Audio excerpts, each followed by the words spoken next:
अन्य समाचाરની વાત કરીએ તો રાજકોટના બાલાજી એપાર્ટમેન્ટમાં માથાકૂટ થઈ 5 શખ્સોએ ભેગા મળીને મહિલા પર હુમલો કર્યો। આ હુમલામાં 2 મહિલાઓ ઈજાગ્રસ્ત થઈ છે। રાજા પઠાણ સહિત અન્ય લોકોએ હુમલો કર્યાનો આરોપ લાગ્યો છે। જો કે પોલીસ દ્વારા બંદોબસ્ત ગોઠવી દેવાતા માથાકૂટ આગળ વધી ન હતી। વલસાડ જિલ્લાના કપરાડા તાલુકાના અંતરિયાળ વિસ્તારમાં શેરડી ભરેલો ટેમ્પો પલટાયો।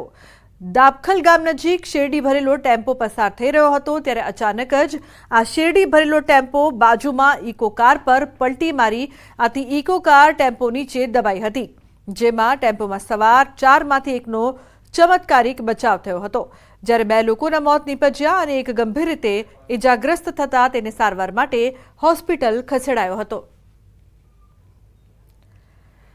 તો બનાસકાંઠામાં અકસ્માતમાં એકનું મોત નીપજ્યું છે। ડીસા કંસારી હાઈવે પર સર્જાયો હતો અકસ્માત। ટ્રક અને રિક્ષા વચ્ચે અકસ્માત સર્જાયો હતો। અકસ્માતમાં એકનું મોત, 2 લોકો ઇજાગ્રસ્ત। મૃતકના મૃતદેહને પીએમ અર્થે તેમજ ઇજાગ્રસ્તોને ડીસા સિવિલ હોસ્પિટલ ખસેડાયા છે। અકસ્માતને પગલે ઘટના સ્થળે લોકોના ટોળે-ટોળા ઉમટ્યા છે।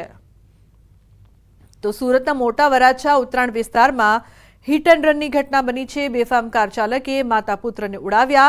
અકસ્માતમાં 4 વર્ષીય બાળક અને 32 વર્ષીય કૃપા રાદડિયા નામના મહિલા ગંભીર રીતે ઇજાગ્રસ્ત માતા પુત્ર સારવાર હેઠળ ખસેડાયા છે। સ્થાનિકોએ કાર ચાલક હિરેન ખૂંટને મેથી પાક ચખાડીને પોલીસને સોંપ્યો। કાર ચાલકની કારનો ભૂક્કો બોલાવ્યો। ઉત્તરાયણ પોલીસે આગળની કાર્યવાહી હાથ ધરી છે। તો સુરતના બારડોલીના સુરતી જકાતનાકા નજીક અકસ્માત સર્જાયો છે। સુરતી જકાતનાકા ખાતે ફરજ બજાવતા 2 હોમગાર્ડ જવાનો દૂધના ટેન્કરની અડફેટે આવ્યા। અકસ્માતમાં એક હોમગાર્ડનું મોત, અન્ય હોમગાર્ડની હાલત ગંભીર બતાવવામાં આવી રહી છે। પોલીસ કર્મીની ખાનગી કારને પણ નુકસાન પહોંચ્યું છે। આ ટેન્કર ચાલક નશાની હાલતમાં હોવાની સંભાવનાઓ વ્યક્ત કરાઈ છે।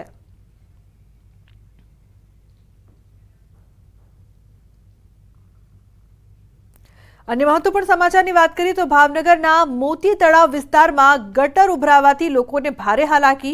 आ विस्तारमां पीवाना पाणीनी साथे गटर उभरावानी समस्या छेल्ला 8 महीनाथी छे।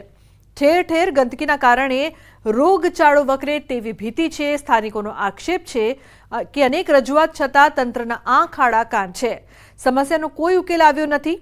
आ अंगे पूर्व विरोध पक्षना नेता जयदीपसिंह गोहिले आक्षेप कर्यो हतो के नवी लाइनो नाखवा छतां गटर उभराई रही छे। कॉन्ट्रेक्टरनी मिलीभगतना कारणे काम सरखा थता अने प्रजाना पैसानो वेडफाट थाय छे। तो आ अंगे मेयर भरत बारडे जणाव्युं के आ विस्तारमां नवी पाइपलाइन नाखवानी कामगीरी चालू छे। जो कोई भंगाणना कारणे गटर उभराती होय तो संबंधित विभागने जाण करीने योग्य कामगीरी करवामां आवशे। लगभग 8 महीना थी हैरानगति है ने माणसों केटलाय पड़े छे गड्ढा बुड्ढा ने कोई गटर वाला आवे छे हरिया मारे छे विया जाए पानी आवे नळ आवे એટલે બધું ભરાઈ જાય। મોતી તળાવ શેરી નંબર 6 આવે છે અરજી કરી છે ફરિયાદ।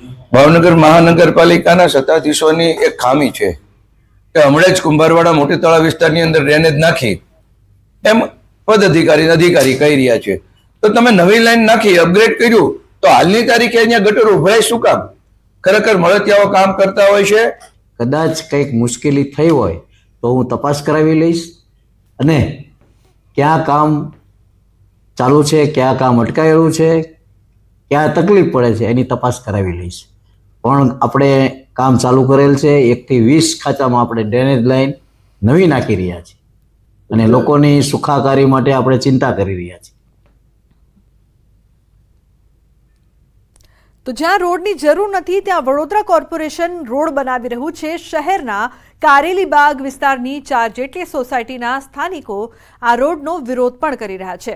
स्थानिकोनुं कहेवुं छे के विकासनो विरोध नथी, पण जे विकास प्रजाना हितमां नथी ते शुं कामनो। रोडनी उपर रोड बनावे छे जेना कारणे सोसायटी बहारनो मुख्य रोड ऊंचो थई गयो। हवे ચોમાસામાં વરસાદ આવે તો સોસાયટીમાં જે પાણી ભરાયા તેનો નિકાલ કેવી રીતે કરવો? जो पालिकाना एंजीनियरनुं कहेवुं छे के वरसादी गटरोनो क्रॉसिंग आपीने रोड बनाव्या छे जेना कारणे वरसादी पाणीनो निकाल थई शके। बस पेला सत्ताधीशो एसी रूम में बेसी रहेवानुं, फाड़ी देवाना बिल જાઓ તમે જઈને રોડ કરી આવો. અલા પણ ત્યાર પછી તમે વિશ્વામિત્રીને ઊંડી કરો છો, પણ તમે વડોદરાને તો તેવું જ રાખો છો. વિશ્વામિત્રીનું પાણી તો એ વહેતું પાણી છે, એ તો ગમે ત્યાં જતું રહેશે, પણ અહીંયાથી જે રસ્તાનો જે પાણી ભરાય છે એનો તો નિકાલ કરવાનો વિચાર કરો. રોડના પર રોડ બનાવે છે એટલે અમે એમને કીધું કે આના પર ના બનાવો, ખોદીને બનાવો તો સારું, પણ અમારા અંદરનો રોડ સારો છે, એને કોઈ ઉખેડવાની કઈ જરૂર નથી, ખોટો ખર્ચો કરવાની શું જરૂર છે. અમારી સોસાયટીની આજુબાજુના વિસ્તારના ટીપી સ્કીમના જે રોડો છે એ સોસાયટીના રોડના લેવલ કરતાં ઊંચા બનાવી દીધા છે. ત્યાં એમને એવું અનુમાન ના થયું કે આપણે આ વરસાદ પડશે તો સોસાયટીમાં પાણી ભરાશે, તો એનો નિકાલ કઈ રીતના કરવો. દરેક સોસાયટીની ગલી પાસે આપણે કેચપીટનું ક્રોસિંગ કર્યા છે, એના પછી આપણે રોડનું કાર્પેટિંગનું કામ ચાલુ કરીશું. એટલે સોસાયટીની બહાર જ કેચપીટ છે એટલે પાણી તો એમાં જતું રહે, એમાં કંઈ ભરાઈ જવાનો એવો કોઈ સવાલ નથી. એક તરફ વડોદરાવાસીઓ પ્રાથમિક સુવિધા માટે વડોદરા કોર્પોરેશન ખાતે મોરચા માંડીને થાકી ગયા છે, ત્યારે વડોદરા શહેરના કારેલીબાગ વિસ્તારમાં જે સ્થાનિક કોર્પોરેટર છે અને કોન્ટ્રાક્ટર છે તેની વચ્ચેની જે સાંઠગાંઠ છે તે ખુદ સ્થાનિક લોકોએ જ ખુલ્લી પાડી દીધી છે. અને સૌ કોઈ જાણે છે કે નાગરિકો અનેક રજૂઆત કરવા છતાં પાલિકાના સત્તાધીશો કે અધિકારીઓને તેમના વિકાસના કામો કરવામાં કોઈપણ જાતનો રસ નથી હોતો, પરંતુ જ્યાં કટકી મારવાની થાય ત્યાં પાલિકાના સત્તાધીશો કોઈને પૂછવા પણ નથી રહેતા. તેનો આ જીવન પુરાવો તમે જોઈ રહ્યા છો. આ દીપિકા સોસાયટી, દીપિકા ગાર્ડન વિસ્તાર છે અને અહીંયા રોડ બનેલો તૈયાર હોવા છતાં જે કોન્ટ્રાક્ટર છે તેના દ્વારા રોડની કામગીરી શરૂ કરી દેવામાં આવી. અને આ જીવતો જાગતો પુરાવો છે ભ્રષ્ટાચારનો કે રોડ બનેલો છે તેમ છતાં તેની ઉપર જે અન્ય રોડનું લેયર જે છે તે બનાવવામાં આવી રહ્યું છે.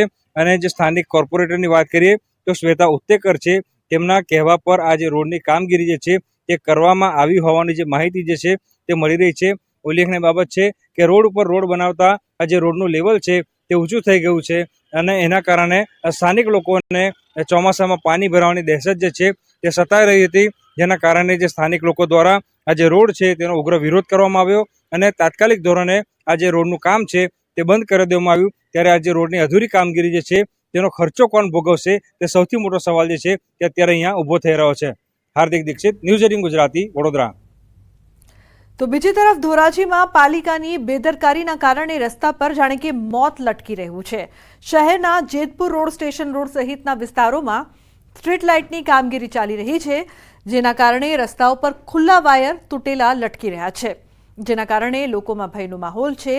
સ્થાનિકો સવાલ પૂછી રહ્યા છે કે આખરે લટકતા વાયરોના કારણે કોઈનો જીવ જશે તો જવાબદાર કોણ?